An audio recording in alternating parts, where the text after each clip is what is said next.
Welcome officially to the first ever inaugural Raising a Reader Massachusetts live with an author. Wherever you are, if you want to give a round of applause or a shout out or a hoot, we're pretty excited that we're all able to join each other here in this space. And we're very excited to have our special guests with us. Let's see, I want to acknowledge that some of you may have had some slight technological challenges in arriving here today. We asked some people to register multiple times. That was just to make sure that you truly wanted to be with us. So thank you for registering multiple times. And if there were technological challenges, it's our first ever of what is going to be an ongoing series, and we are also learning. And you can see we are now joined by another very important person, and it is my great pleasure to get to introduce this person to all of you. You can see her, but now I'm going to tell you a little bit about her. This is an incredibly passionate reader who is known to give those she loves and cares about gifts frequently as give those she knows and cares about books as gifts. So if you receive a book from her, that probably means she really likes you. For the last 10 years, she has been dedicating her time and talents to Raising a Reader Massachusetts. And her own literacy journey is particularly interesting because when she was young, her mother would read to her only in Swedish so that her father could also learn the language. And we will be asking you later, Christine, to read to us all in Swedish. We're excited about that. When she's not hanging out with her 2 teenage sons, the family dog, and her fiercely independent cat, she is furthering the cause of literacy. She deeply believes that a child who reads is an adult who thinks, will be an adult who thinks. So would you please give a warm welcome to the Executive Director of Raising a Reader Massachusetts, Christine Ward. Welcome, Christine. Thank you, Ian, for that warm welcome. I really appreciate it. And welcome to everybody here. Thank you so much for joining us for our first Live with an Author webinar series. We are thrilled to have Ben and Tonya here with us tonight. A little bit about Raising a Reader Massachusetts. We are an early literacy parent engagement organization. We rotate books in the home, and these are culturally relevant, age-appropriate books. And we teach parents the importance of reading aloud to their children for a lifetime of productive, responsible citizenship. We are so grateful to have a wealth of authors who donate their time for our signature fundraiser, the Dinner with an Author Gala. And today we are so pleased to have Ben and Tonya Mezrich with host Kennedy for launching our Live with an Author series. And we are thrilled to have the Mezrichs also as our Literacy Advocate awardees. So please help me welcome them. Thank you.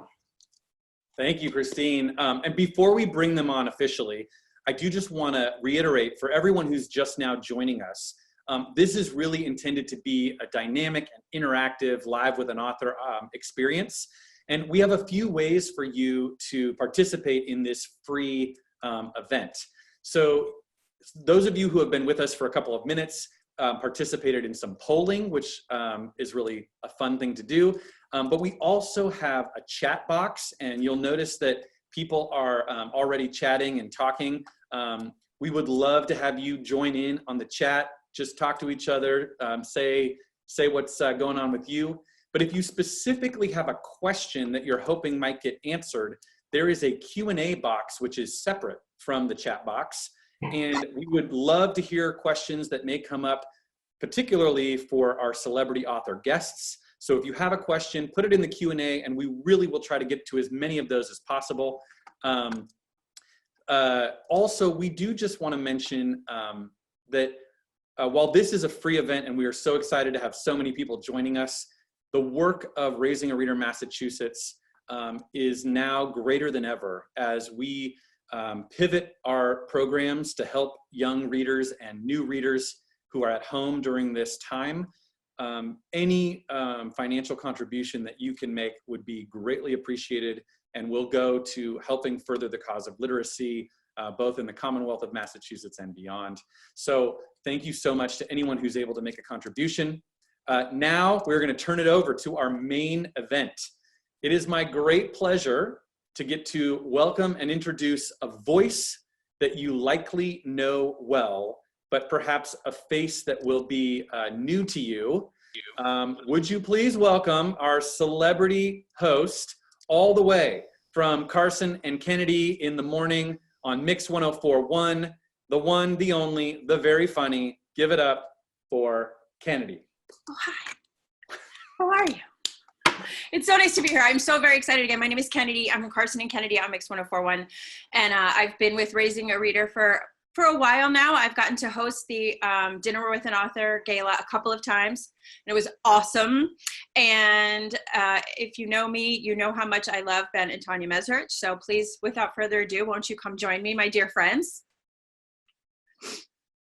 I can't remember when exactly I met you guys, but it was pretty soon after I moved here, I feel. I know, it feels like forever. I can't even remember when it was either. I just know that every time there's a new book, I'm a stalker, and I'm like, did I get an advance copy? You always get one, Kennedy. We need stalkers that love to read. Indeed, indeed. So I want to welcome both of you. Thank you so much for doing this. I know it's our inaugural one, so we'll try and be as glitch-free as we can. So we have like 12 minutes to have some conversation with you guys. So obviously I'd like to start with the Charlie Numbers Creative Writing Challenge. So can you tell us a little bit about that? I know we're going to get to a little more at the end of our interview, but if you could just speak to what's happening with that, that'd be awesome. Yeah, so Raising a Reader partnered with Boston Public Schools Shaw Elementary, and they came up with a contest for their second and third graders to read the first paragraph of our newest Charlie Numbers book, Charlie Numbers and the Woolly Mammoth, and to come up with their own ending. So it has been spring break week, so they get the week off, but entries are coming in, and we're really, really excited to hear from all the youngsters and what their ideas were about how the ending should be. I think that's really cool. You get to create your own thing, starting with yours, ending with theirs. Amazing how their little minds might work. So I would like to talk about this book. You both have sort of separate careers, and we'll get to those in a minute, but one day you just decided I'd love to write a book with you, honey, because we don't spend enough time together. Yeah, exactly. No, listen, Tanya's been my secret weapon for all of my books. So the reality is she's already been writing a lot of them. But basically, I had always wanted to write a younger version of my adult books because our kids are too young to read my books about Mark Zuckerberg. So I wanted to start a series that was more like Encyclopedia Brown, a younger version of smart kids doing crazy things. And then Tonya, she's got a really good sensibility about how to make things more accessible to younger people. And I tend to write a little bit older, so it ended up being a really good partnership. My SAT scores were not as high as his. Well, I'm sure mine was lower than both of you, so you feel better? Okay. Did your kids play any part in this? Did they help out at all in writing? We definitely read it to them. When we started it, they were a little bit too young to be reading it. Now Asher's old enough to read it, and Aria probably too. So I think, we try and put a lot of scenes in the book around Boston and a lot of these places we go to because of the kids. So, when the Woolly Mammoth, there's scenes at the Franklin Park Zoo and the Boston Common, and they're all kind of based on things we've done with the kids. Yeah, our daughter is in 2nd grade and our son is in 4th grade. So they're right about at that sweet age for the genre that we're writing in. And it's called middle grade fiction, and it's really geared towards ages 8 to 12. And so yeah, we bounce story ideas off of them and kind of observe their own, their own social interactions with other kids and get some ideas about the dialogue and different types of activities that the kids would be doing together. I love it. So as I said before, you sort of have, I realize you guys work a lot together. You're each other's sort of biggest cheerleaders. When Ben's got a book coming out, you are wholly supportive of that and vice versa. So Tonya, I just want to talk to you for a bit. You started a new show. Was it last year or year before? We had our 1-year anniversary. We're coming up on our 2nd year anniversary. So it's called Boston's Red Carpet, and it's a show about philanthropy and fashion. And you know, interestingly enough, you know, this is all about creative writing, and I just, you know, for any kids that are out there watching, wanted them to know that there are so many different fields in that writing applies to. And so, for instance, for the show, I'm the on-air host, but I also do the production and, you know, behind the scenes work as well. And I'm busy writing scripts and, you know, writing show formats, and there's a lot of writing that goes into it as well. So, you know, there's tons of different kinds of careers that the kids can think about besides just writing a book when you're interested, if you're interested in writing. Well, look at that. Oh, there I am. That was some nice Look shot. fabulous. Yeah, you make it look so effortless on your show. You know, like it just, you're just there and the questions are easy, but I realize that there's a lot that goes into that. So yeah, there's a lot of planning, and you know, the part that I end up writing a lot is actually the it's kind of like our fashion police, where we go over the fashions, and there's a panel of three of us there talking about them. But you know, we're not as off the cuff as we look. A lot of it is actually scripted. That's my little secret. So it, you know, it makes for, we can get in all that information, all the history of fashion that we want to get into each little snippet, and not have to go back and cut and edit a lot, because it's sort of given to us as a script. Yeah. So that's our little secret. I don't know if you have that in radio as well. I was about to say, it's funny, like people think, you know, our whole show is just talking off the cuff and whatever happened. And while there is a lot of that interaction between the four of us, because we know each other so well, no, we have a meeting every morning at 5. We say what we're going to do. We have a plan. So yeah, I get it. Okay, so Ben, let's talk about you, although you haven't done much, so I don't know. Oh, yeah, look at that. Have you written a book lately? That's a little scary. That's scary to me. My Ben cool. Mezrich crying. But all of them? That looks like a lot of them, yeah. No, the rest of them are at work. Yeah, wow. That's your collection, Kennedy? That's your pile? Wow. That's what it looks like on your table right now? Right now it does. Yeah, so I like to say I've written about 21 books now, but people really only read like 2 of them. So a lot of those, you know, there are a couple big ones in there, but yeah, it's a lot of fun. If you've only read 2, you're doing something wrong. So I would like to talk about your writing style, Ben, because, you know, obviously we're here talking about getting kids into reading and writing. And you have a very unique take. You know, these are all true stories and meticulously researched. Yet those moments when you weren't in the room and can't get a witness who was in the room, you sort of get to weave your own story. Right. So can you talk a little to that style of writing? Sure. So I write narrative nonfiction. So they're true stories, but I write them like I'm writing a thriller.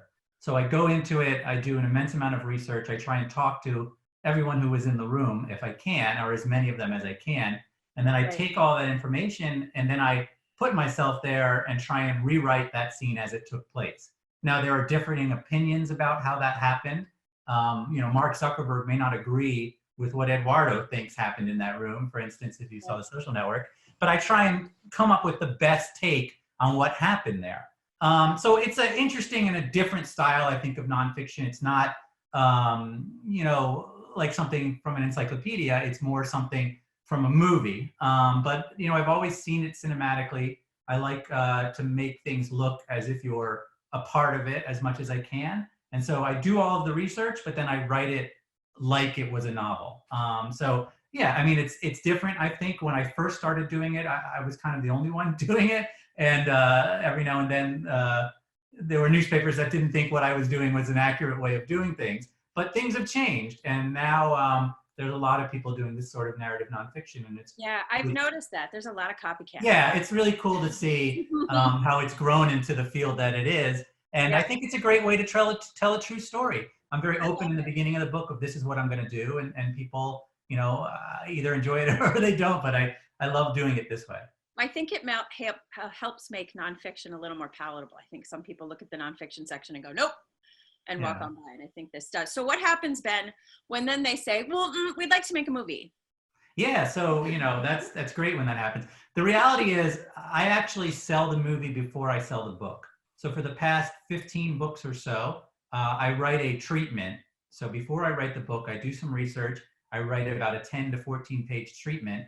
I sell it in Hollywood, either to a studio or some actor or a producer or director. And then I sell the book, and then I write the book, and there's already a movie hopefully in line. And this has been my system for a long time. I know not a lot of authors are doing this, but it started for me way back with 21 and The Social Network. Those were very successful movies, so it allowed me to develop all of these relationships out there. And so that's how I've been doing it. I'm always thinking movie. I wouldn't write a book if I didn't think it could be a movie. I just love that. You're sort of putting it into the universe that it's already going to be a movie before it even becomes a book. And that's what I believe. And I think that's a wonderful way to think. And then you moved into TV. So Billions, no big deal. Yeah. This cool is really cool. This came out of Twitter, to be honest with you. You think Twitter is all bad. And I was on Twitter one day, and I got a tweet from Brian Koppelman, who is the writer, one of the heads of Billions, and he's also the brilliant guy behind Rounders and one of the Ocean's 11 movies. He's an amazing writer. And he asked me if I'd ever, be interested in joining a writer's room and writing for TV. And I had to explain that I actually, don't even wear pants normally. I mean, I don't leave the house ever. He's wearing them tonight, thankfully. But I decided to give it a shot. So I you were in quarantine mode before quarantine mode was cool. Right. I've been doing this my whole life. Are you kidding me? So basically, I joined the Billions group. And so I've been a producer and writer for season 5, which will start in 2 weeks, May 3rd. And I wrote one of the episodes, which is going to air shortly after the first one. And it's going to be a really cool season. So it was awesome. I love the show, and I love being a part of it. And everybody at Showtime is great. When I saw it in the paper, I was like, jealous. All right, I need to fit like 5 more questions into about 4 more minutes. So I would like to know, Tonya, if you weren't doing what you were doing today, what is the other thing that you'd be doing in a different life? Oh, geez. Well, can I go back to a part of my life that I used to do? Yes. Well, my heart has always been in fashion. So, if I wasn't doing what I'm doing now, I mean, I get to stay in fashion because I'm covering it at my TV show, Boston's Red Carpet. Yeah. But if I could go back to designing either jewelry or clothing, I would love to. Like, I loved that. I had a clothing line for a short stint with my business partner and dear friend. I wore a dress. I had a Mike and Ton dress. So that was, I really, really love designing clothing and just the whole process, the creative process, and then putting together fashion shows and having everyone come together and just be a part of it. So designing. I love it. So a question here from the chat, wanting to know, both of you, do you have advice out there for those who want to become writers, those who are writing right now? What would you tell them? Yeah, I mean, I think the first thing you have to do when you're starting out is you have to finish a book. That's the hardest part, I think, because it's very hard to show yourself as a new writer to any publisher if you don't have a completed work, because they won't believe that you can actually do it. You also have to figure out your voice. I know that sounds kind of hazy and whatever, but the reality is everyone has their own way of telling a story. And so you have to discover what that is, and that might take multiple books.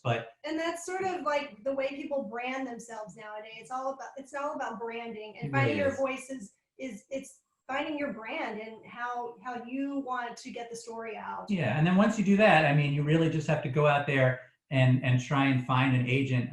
This is a little bit later, but when you have a finished book, you have to just hit the streets basically and start sending out letters and letters and letters. Explaining what your story is in one page, and hopefully someone will be interested and see it. But my first advice really is to finish a book. And until you've got that finished calling card, it's very hard to break in. So that's what you need to do. Yeah, and to speak to that, Ben, he's obviously been my mentor. I feel like the luckiest person on earth to have him as my writing mentor. But his one piece of advice that I would love to share with all of you guys for finishing something is really just sit down and get it down on paper. It doesn't matter how good or bad it is, but an empty paper you can't do anything with, but just get it down, sit down and get your words out. Yeah, don't try and be perfect. Perfect is the enemy of the good, right? The goal is just get it done. I'm the opposite of a perfectionist, as many people who read my books will tell you. I really think that the goal is to get this story out there, and then you have something to work with. But people freeze trying to make a sentence perfect, and that can slow you down dramatically. Okay, Someone's asking about Ben's book about pandemics. Yeah. Well, because it was, you know, profound and before its time. I have a question from a third grader. What made you want to write the book, Charlie Numbers? Yeah, I mean, I think I wanted to tell a version. The first book was called Bringing Down the Mouse, and it was a younger version right. of my book Bringing Down the House about the MIT kids who beat Vegas. So I wanted to tell a story about smart group of kids in Boston who were taking on carnival games. That was the original idea, and that's where Charlie came from. He's a little bit based on me as a kid, my son as a kid, and on kind of, you know, as you may or may not be able to tell, I was a nerdy kid. And so, you know, math and science, not really math and science, but the idea of sort of figuring things out and puzzles and writing, that's the kid I was. So I want to tell a story about kids like that. Yeah, but Charlie is math and science, and that's, he uses those two skills to solve these mysteries, and he really makes it cool to be interested in science and doing, you know, sciencey projects to help save the day or help beat the bully. Right. And Ben, you can't say you were that big of a nerd. We all know that you were the sexiest author on People magazine. I was. People don't believe that, but if you go to People magazine in No, it's a fact. 2004, look it up right there. Yeah, fantastic. his law was on the Okay. cover, if anyone remembers who he was. That's a long time ago. Yeah. Really quick, you guys, what's next? Ben, do you have a new book rolling? Tonya, what's happening with you next? Let's get to that, and then we're going to get to the challenge. So Billions will be out in May, and my episode will be up there. I do have a big secret project that I will be announcing next week. Come on! I know I can't, but it's really cool. I think I've got something really neat happening. But I also have my You'll book. all be able to get it. Yeah, my book, I my book can't Bitcoin with you. Billionaires, we're going to be making into a movie. That's the story about the Right. Winklevoss twins. And we're going to be making a big announcement about that as well in a little bit this summer. But we're going to be doing that movie this year as well. Give me Winklevoss. Give me them all day long. Oh yes, we love those. All right, guys, let's wrap this seriously. Tall drinks of water that can row, and they're smart, and gentlemen of Harvard, come on. All right, so let's wrap this up by talking about the Raising a Reader and the Charlie Numbers Creative Writing Challenge. So we want to talk about how professional writers are giving writing samples. Tonya, you want to talk about that a little bit? Yes. Or about the challenge, whichever. Wait, which one am I talking about? We're just going back to the challenge. Okay, So, and I have a submission here, if you wanted me to read it. That would be amazing. there's Yes, we are opening up the challenge to Yeah. all 8 to 12-year-olds to participate in this writing challenge that was initially started with Boston Public Schools Shaw Elementary School. And Yep. Mrs. Bounty, I believe, was Yes. involved in spearheading that program. And so we're going to actually open it up to whomever is on this Zoom chat with us, and you know, their family members that want to take part in writing their own ending to the Charlie Numbers and the Woolly Mammoth book. So you just need to read the first paragraph of the book and then write your own ending in 1 to 3 paragraphs and email it to info@raisingareadermass.org. And then the winner will receive a signed copy of the book. Okay, I have one of these. Do you want me to read it? Yeah, we'd love that. Okay, this is from Miss Bounty, and it's from Asher. And it says, I read Charlie is good at math. He likes numbers and solving hard problems. I predict Charlie is going to use his math skills to solve problems in the book. I predict Charlie is going to need his friends to help him on the adventure. His friends are probably good at other stuff, so they can use what they know to help Charlie. I think the 2 men chasing Charlie are bad. They want whatever Charlie is holding. It says the thing Charlie was holding was smooth, cold, and heavy. The cover of the book makes me think he's holding a big tooth. Maybe the tooth is special or worth a lot of money, and that's why Charlie wants to keep it. I think that the jelly that Charlie rubbed all over will protect him from the cold water. He will escape the bad men, but the bad men are going to keep chasing him. The first chapter was exciting. This makes me think the whole book will be an adventure. There might be some clues the reader needs to use. I predict there will be action. That's awesome. He's good.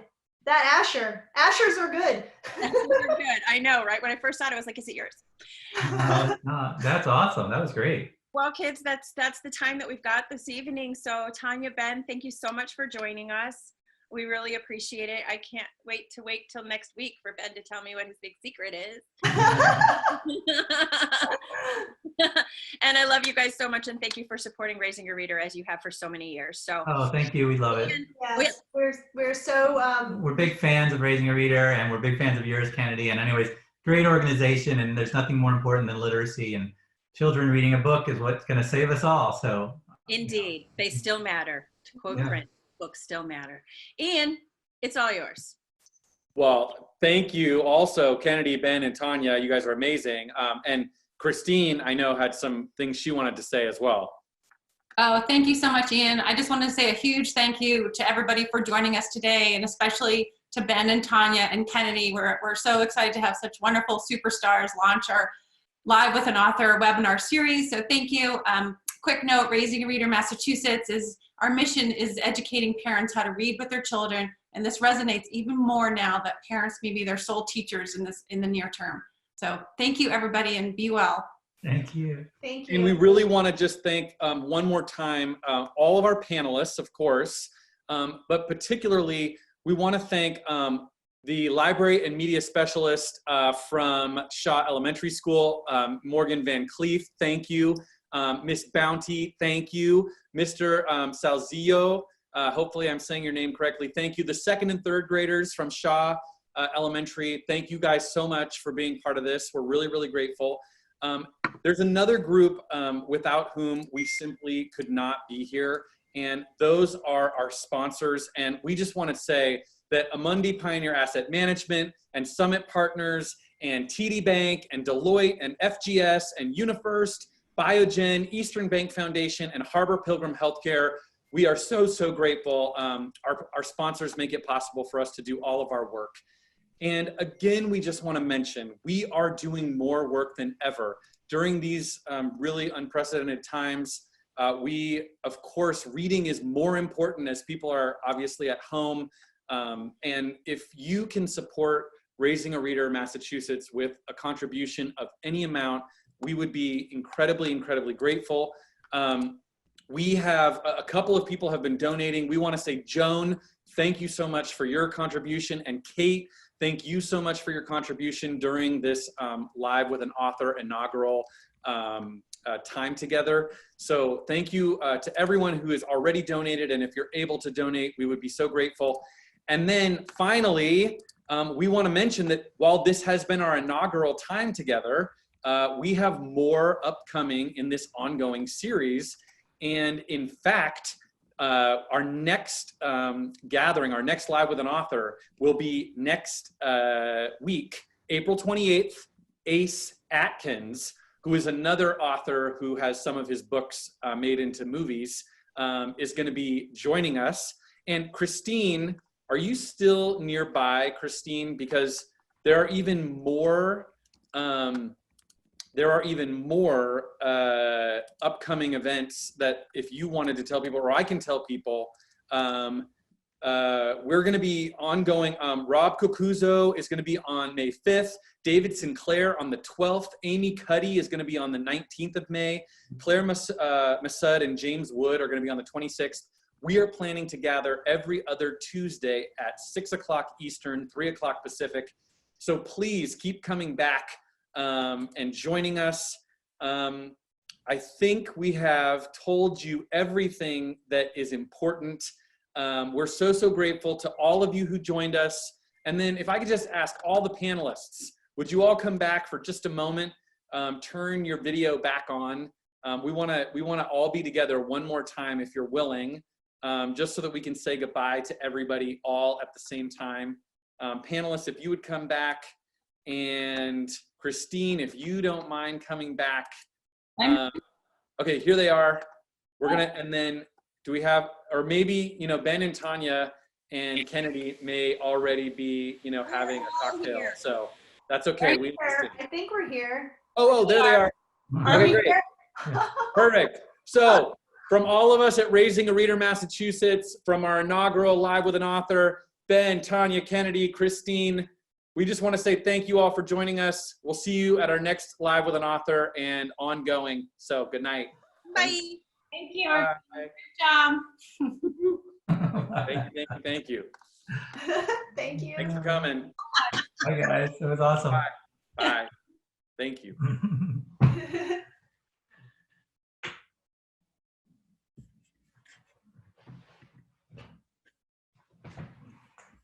Oh, fun. That was cute, huh? Yeah, it was Ashley's great. allowed to play.